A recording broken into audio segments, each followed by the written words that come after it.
اس ماہ رمضان سے ہم لوگوں نے کیا حاصل کیا؟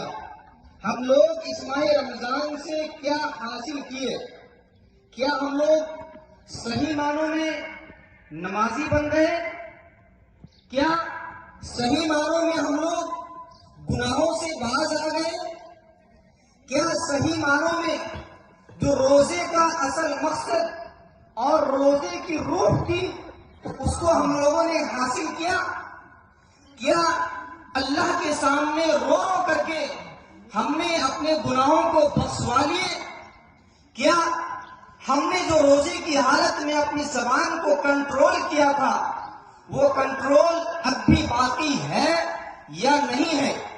ہماری زبانوں کا صحیح استعمال ہو رہا ہے یا نہیں ہو رہا ہے؟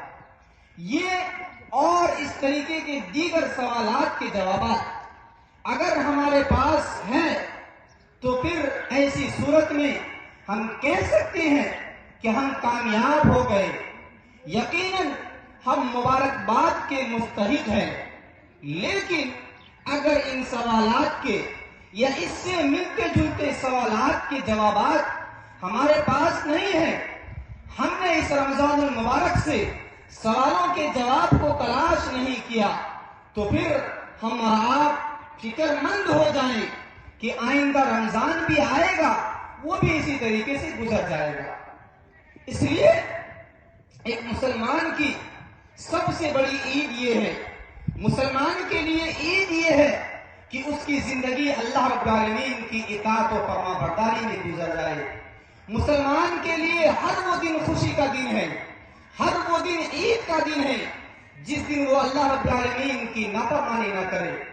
حضرت علی رضی اللہ تعالیٰ عنہ بیان کرتے ہیں کہ ایک مومن کے لیے عید کا دن اور حقیقی عید وہی ہے جس کے روزے کو قبول کر لیا گیا، جو روزے کے رکھنے کے مقصد کو حاصل کر لیا گیا، جس کے گناہوں کو بخش دیا گیا، جو نمازی بن گیا، جس کی نمازوں کو قبول کر لیا گیا، جو انسان گناہوں سے باز آ گیا، جو اللہ رب العالمین کی اطاعت و فرما برداری میں اپنی زندگی کو گزار دے، ایسے لوگوں کے لیے حقیقی عید ہے۔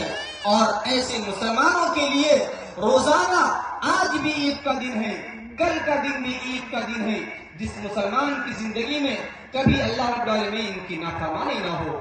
اور اسی چیز کو حضرت عمر بن عبدالعزیز رحمت اللہ علیہ فرماتے ہیں شاعر کے انداز میں، لیس العید لمن لبس الجدید، لیس العید لمن لبس الجدید ولكن العید لمن خاف یوم الوعید، کہ عید اس انسان کی نہیں ہے جس نے اچھے کپڑے پہن لیے، جس نے عمدہ لباس ذی وطن کر لیا، اچھا کھانا کھا لیا، بلکہ عید تو ہر اس انسان کی ہے